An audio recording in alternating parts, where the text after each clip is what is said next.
Star Wars 7 by 7 episode 2867. It's another step in the journey to the Obi-Wan Kenobi series. The novel Brotherhood by Mike Chen comes out today, and on today's podcast, I've got a non-spoiler review for you.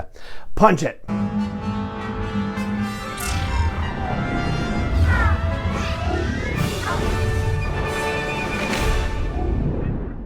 Hey Rebel Rouser, I'm Alan Voivod and this is Star Wars 7 by 7, your daily dose of Star Wars joy. And thank you so much for joining me for it. So let's start off by refreshing ourselves about the deal with Brotherhood. This is from the official synopsis. It says, after an explosion devastates Cato Nemoidia, the jewel of the Trade Federation, the Republic is blamed and the fragile neutrality of the planet is threatened. The Jedi dispatch Obi-Wan Kenobi, one of the Order's most gifted diplomatic minds, to investigate the crime and maintain the balance that has begun to dangerously shift. As Obi-Wan investigates with the help of a heroic Nemoidian guard, he finds himself working against the Separatists who hope to draw the planet into their conspiracy, and senses the sinister hand of Asajj Ventress in the mists that cloak the planet. It goes on to say, amid the brewing chaos, Anakin Skywalker rises to the rank of Jedi Knight, despite the mandate that Obi-Wan travel alone and his former master's insistence that he listen this time. Yeah, that's actually in italics in the description here. Anakin's headstrong determination means nothing can stop him from crashing the party and bringing along a promising but conflicted youngling. Once a Padawan to Obi-Wan, Anakin now finds himself on equal but uncertain footing with the man who raised him. The lingering friction between them increases the danger for everyone around them. The two knights must learn a new way to work together, and they must learn quickly to save Cato Nemoidia and its people from the fires of war. To overcome the threat they face, they must grow beyond master and apprentice. They must stand together as brothers. Now, as that description mentions, we are going to see Asajj Ventress, and it's more than just Obi-Wan sensing Asajj lurking around in the Cato Nemoidian mists. He actually does encounter Ventress in person and multiple times, and there's an excerpt, one of 3 excerpts that have been published prior to the publication of the novel, includes his very first meeting ever with Asajj Ventress, so that just crackles with electricity. There's also an excerpt of Obi-Wan and Dexter Jettster appearing from Attack of the Clones again, and that whole conversation is fantastic, and the way Dexter is able to help Obi-Wan grow in his own diplomatic skills is just terrifically handled. And the final excerpt that was released has to do with Obi-Wan letting Anakin know that he's going on this mission to Cato Nemoidia, but meanwhile Anakin has another mission where he's going to have to talk to younglings and tell them, what he's learned about being a Jedi and answer all of their questions, which sets up a lot of comedic stuff on the back end and also gives us the entree into the troubled youngling that gets mentioned in the official description. Now, one of the things I find particularly remarkable is that with the Clone Wars having been so well documented, not just in the 7 seasons of the Clone Wars series and the movie, but also with novels that have taken place during the Clone Wars series, it seems like, just on the face of it, there must not be a lot of space in that particular 3-year time period in Star Wars canon storytelling that hasn't really been told, where things haven't been explored, and especially not with these major characters. And yet, Mike Chen has found a place to tell a complete story, one that we haven't heard before. It's, lucky that we got the prompt with Revenge of the Sith and Obi-Wan saying, yeah, the business on Cato Nemoidia doesn't count. But it's another thing to actually find a place to tell that story and do it in a way that fits within the ever-increasing new Star Wars canon, and Mike Chen does that very successfully while also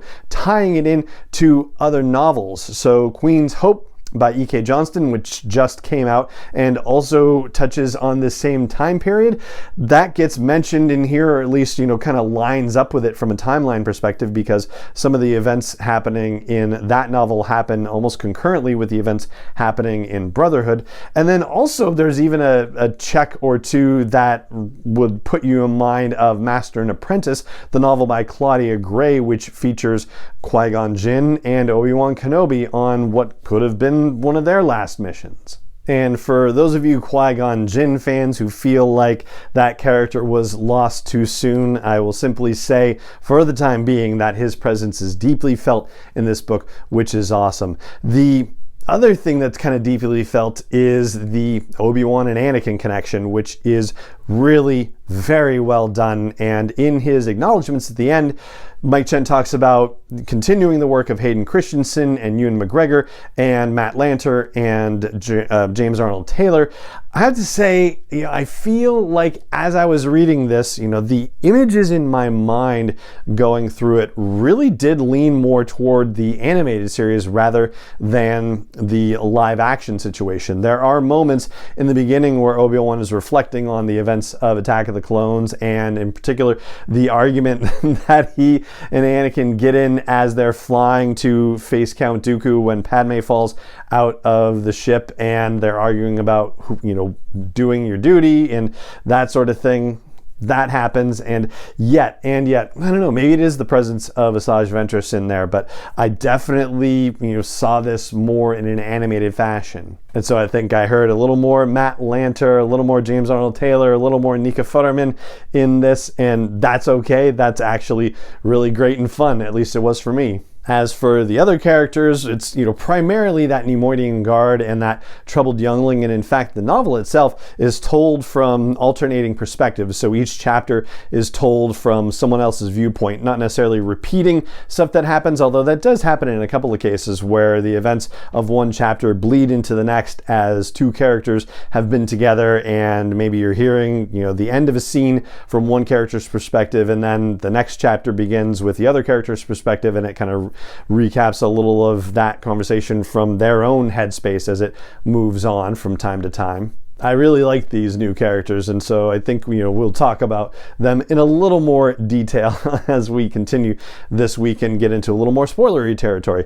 Overall, though, I have to say, I had an experience with it that I haven't had in a while with a Star Wars novel, which is that I was rushing to the end of it. So I think the last time that happened was when I was reading Victory's Price by Alexander Freed, and this time, as I was reading it and as we were getting toward the dramatic conclusion and there's a final confrontation that I was anticipating happening, and I was kind of reading faster because I was like, I want to get to that confrontation, which did in fact happen, and I was very excited about. And there also manages to be some drama and some fear in it too, because of course we know that Obi-Wan and Anakin have to survive the events of this novel just because of where it takes place in the timeline, and yet Mike Chen is still able to create the space for conflict and the space for fear that the outcome won't necessarily be the one you're hoping for or the one you predict too. So, kudos to him for that one as well.